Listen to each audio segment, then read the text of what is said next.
I know you're going to be surprised by this, but yet another elm. This one trying to do some kind of twin trunk.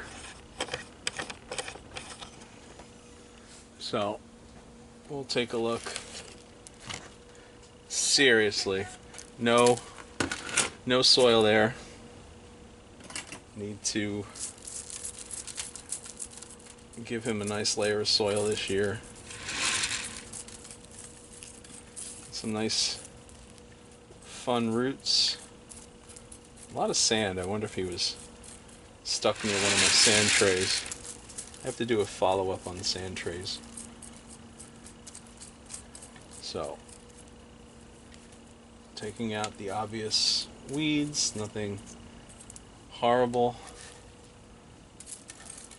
Gonna need a little nip and a tuck on the roots, nothing crazy, but definitely need to get more fertilizer, more soil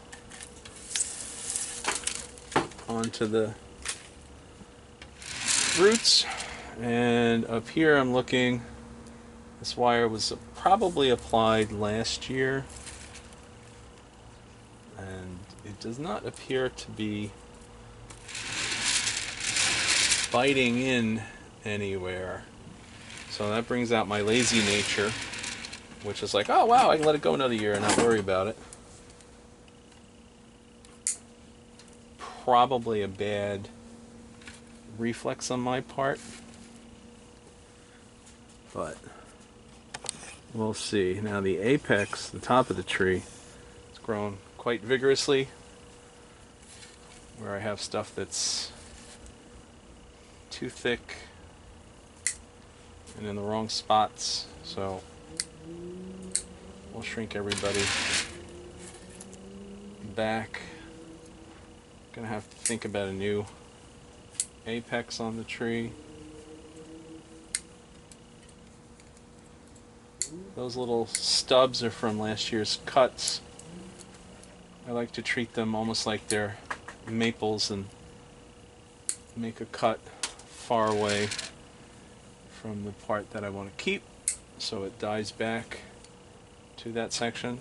This area needs to thicken up dramatically, and if I let this go unrestrained this year and leave that wire in, I'll be dealing with a major wire scar. So we'll unwire it. Again, I'm doing it the lazy wrong way.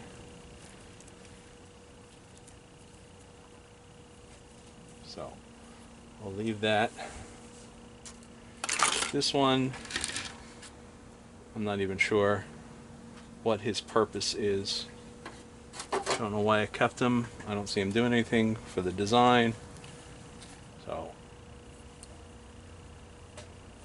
and I use the word design loosely on this tree. Not really sure I have a design. So we'll unwind this and let him go for the year. The one above, I'm tempted to leave it, and I'm also tempted to take it off. I know if I leave it, I'm going to end up scarring the tree. And I've had enough wire scarring to last me for a few seasons.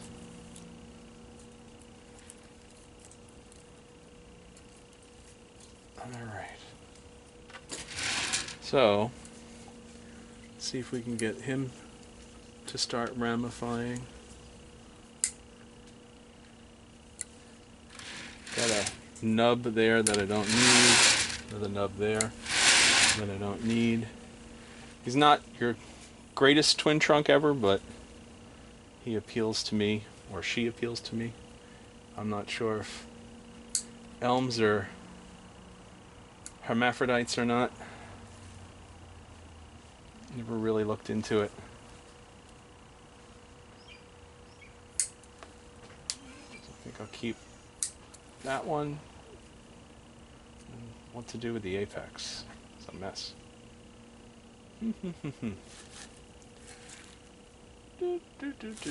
Well, we'll shorten it all for now. and then see what happens.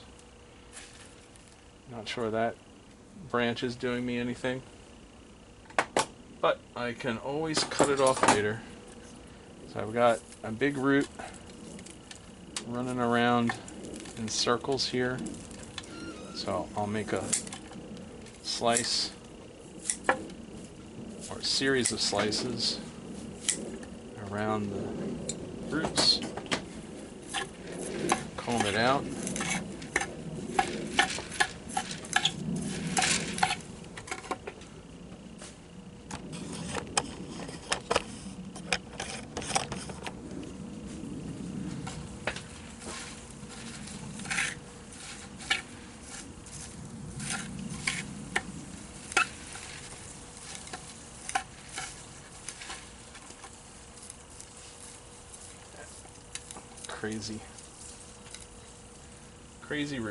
Crazy roots.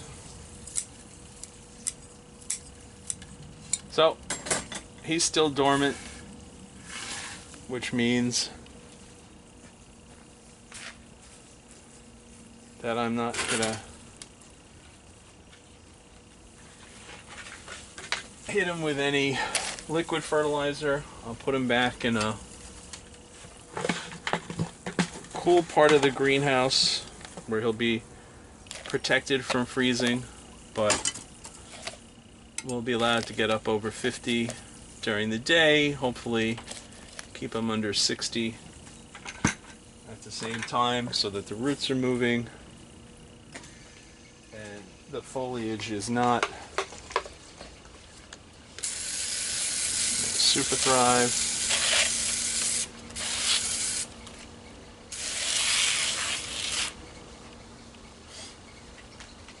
I think I'm going to give them another layer of soil.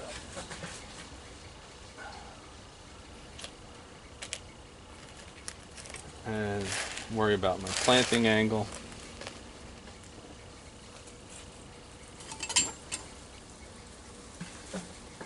And then we'll fill any empty spaces between the roots, leave no air pockets.